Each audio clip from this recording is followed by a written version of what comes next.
ಈ ವರ್ಷದ ಮೊದಲ ಸೂರ್ಯಗ್ರಹಣವು ಶಿವರಾತ್ರಿ ಅಮಾವಾಸ್ಯೆಯ ಪುಣ್ಯ ದಿನದಂದೇ ಸಂಭವಿಸುತ್ತಿದೆ. ಧಾರ್ಮಿಕ ಮತ್ತು ಜ್ಯೋತಿಷ್ಯ ಶಾಸ್ತ್ರದ ಪ್ರಕಾರ ಈ ದಿನಕ್ಕೆ ಅತ್ಯಂತ ಹೆಚ್ಚಿನ ಶಕ್ತಿ ಇದೆ.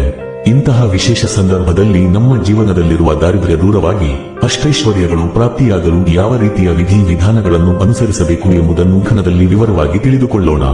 ವಂಶ ಪಾರಂಪರ್ಯ ಜ್ಯೋತಿಷ್ಯರು ನಂಬರ್ 1 ವಶೀಕರಣ ಸ್ಪೆಷಲಿಸ್ಟ್. ವೃತ್ತಿ, ಉದ್ಯೋಗ, ಮದುವೆ, ಹಣಕಾಸಿನ ಸಮಸ್ಯೆ, ವ್ಯಾಪಾರ, ಆರೋಗ್ಯ ಸಮಸ್ಯೆಗಳಿಗೆ ಫೋನಿನ ಮೂಲಕ ಪರಿಹಾರ. ಇದೇ ಕರೆ ಮಾಡಿ. ಈ ಪವಿತ್ರ ದಿನದಂದು ದೇವತೆಗಳೆಲ್ಲರೂ ಮನುಷ್ಯ ರೂಪದಲ್ಲಿ ಭೂಮಿಗೆ ಬಂದು ನದಿ ಮತ್ತು ಸಮುದ್ರಗಳಲ್ಲಿ ಅದೃಶ್ಯವಾಗಿ ಸ್ನಾನ ಮಾಡುತ್ತಾರೆ ಎಂಬ ನಂಬಿಕೆ ಇದೆ. ಆದ್ದರಿಂದ ಈ ದಿನ ಪ್ರತಿಯೊಬ್ಬರು ನದಿ ಅಥವಾ ಸಮುದ್ರ ಸ್ನಾನ ಮಾಡುವುದು ಅತ್ಯಂತ ಶ್ರೇಷ್ಠ. ಇದು ಸಾಧ್ಯವಾಗದ ಪಕ್ಷದಲ್ಲಿ ಮನೆಯಲ್ಲಿ ಸ್ನಾನ ಮಾಡುವ ನೀರಿಗೆ ಸ್ವಲ್ಪ ಗರಿಕೆ, ಅರಿಶಿನ ಅಥವಾ ಗಂಗಾಜಲವನ್ನು ಬೆರೆಸಿಕೊಂಡು ಸ್ನಾನ ಮಾಡಬಹುದು. ಸ್ನಾನ ಮಾಡುವಾಗ ಪುಣ್ಯ ನದಿಗಳ ಹೆಸರನ್ನು ಸ್ಮರಿಸುವುದರಿಂದ ವಿಷ್ಣುವಿನ ಪರಿಪೂರ್ಣ ಅನುಗ್ರಹ ಲಭಿಸುತ್ತದೆ ಎಂದು ಪುರಾಣಗಳು ಹೇಳುತ್ತವೆ.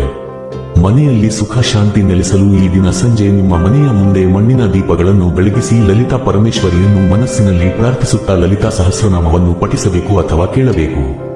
ಈ ರೀತಿ ಶ್ರದ್ಧೆ ಭಕ್ತಿಯಿಂದ ಮಾಡುವುದರಿಂದ ಎಂತಹ ಕಠಿಣ ಸಮಸ್ಯೆಗಳಿದ್ದರೂ ಅವುಗಳು ಶೀಘ್ರವಾಗಿ ನಿವಾರಣೆಯಾಗುತ್ತವೆ. ಈ ದಿನ ಗೋಮಾತೆಯ ಸೇವೆಗೆ ವಿಶೇಷ ಪ್ರಾಮುಖ್ಯತೆ ಇದೆ. ಹಸುವಿಗೆ ಹಸಿರು ಹುಲ್ಲನ್ನು ತಿನ್ನಿಸುವುದರಿಂದ ದಾರಿದ್ರ್ಯ ದೂರವಾಗುತ್ತದೆ. ನೆನೆಸಿದ ಹುರುಳಿ ಕಾಳನ್ನು ನೀಡಿದರೆ ವೃತ್ತಿ ಜೀವನದಲ್ಲಿ ಸ್ಥಿರತೆ ಸಿಗುತ್ತದೆ. ಧನಾಭಿವೃದ್ಧಿಯಾಗಲು ಕಡಲೆಕಾಳನ್ನು ತಿನ್ನಿಸಬಹುದು. ಅದೇ ರೀತಿ ದಂಟು ಸೊಪ್ಪು ಮತ್ತು ಬೆಲ್ಲವನ್ನು ನೀಡಿದರೆ ಕಾನೂನು ಸಂಘರ್ಷಗಳಿಂದ ಮುಕ್ತಿ ದೊರೆಯುತ್ತದೆ. ಕುಟುಂಬದಲ್ಲಿ ಶಾಂತಿ ನೆಲೆಸಲು ಮತ್ತು ಆರೋಗ್ಯ ವೃದ್ಧಿಯಾಗಲು ಕಡಲೆ ಬೇಳೆ ಹಾಗೂ ಉದ್ದಿನ ಬೇಳೆಯನ್ನು ಗೋಮಾತೆಗೆ ಅರ್ಪಿಸುವುದು ಉತ್ತಮ. ಅರಳಿ ಮರದ ಪೂಜೆ ಕೂಡ ಈ ದಿನ ಅತ್ಯಂತ ಫಲದಾಯಕ. ಮರದ ಬುಡಕ್ಕೆ ನೀರು ಹಾಕಿ ತುಪ್ಪದ ದೀಪವನ್ನು ಹಚ್ಚಿ ಓಂ ನಮೋ ಭಗವತೆ ವಾಸುದೇವಾಯ ಮಂತ್ರವನ್ನು ಜಪಿಸುತ್ತಾ ಪ್ರದಕ್ಷಿಣೆ ಮಾಡುವುದರಿಂದ ನಕಾರಾತ್ಮಕ ಶಕ್ತಿಗಳು ದೂರವಾಗಿ ಲಕ್ಷ್ಮೀನಾರಾಯಣರ ಆಶೀರ್ವಾದ ದೊರೆಯುತ್ತದೆ. ದಾನ ಧರ್ಮಗಳಿಗೆ ಈ ದಿನ ಹೆಚ್ಚು ಒತ್ತು ನೀಡಬೇಕು. ವಿಶೇಷವಾಗಿ ಬಿಳಿ ಬಣ್ಣದ ವಸ್ತ್ರಗಳು ಅಥವಾ ಹತ್ತಿಯನ್ನು ದಾನ ಮಾಡುವುದರಿಂದ ಚಂದ್ರ ದೇವನ ಅನುಗ್ರಹ ದೊರೆತು ಮನಸ್ಸಿನ ಗೊಂದಲಗಳು ನಿವಾರಣೆಯಾಗುತ್ತವೆ.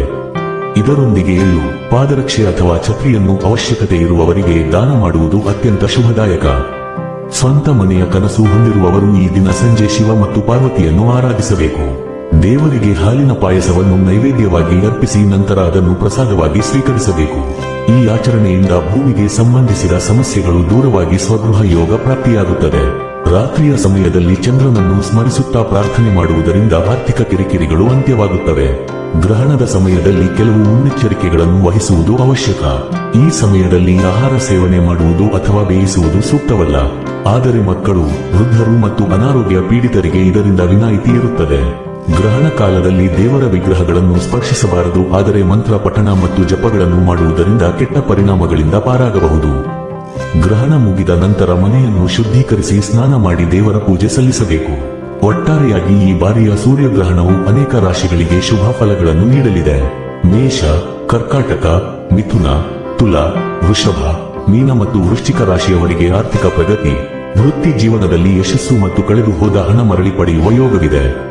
ಭಕ್ತಿ ಮತ್ತು ನಂಬಿಕೆಯಿಂದ ಈ ಆಚರಣೆಗಳನ್ನು ಮಾಡುವುದರಿಂದ ಖಂಡಿತವಾಗಿಯೂ ಉತ್ತಮ ಬದಲಾವಣೆಗಳನ್ನು ಕಾಣಬಹುದು.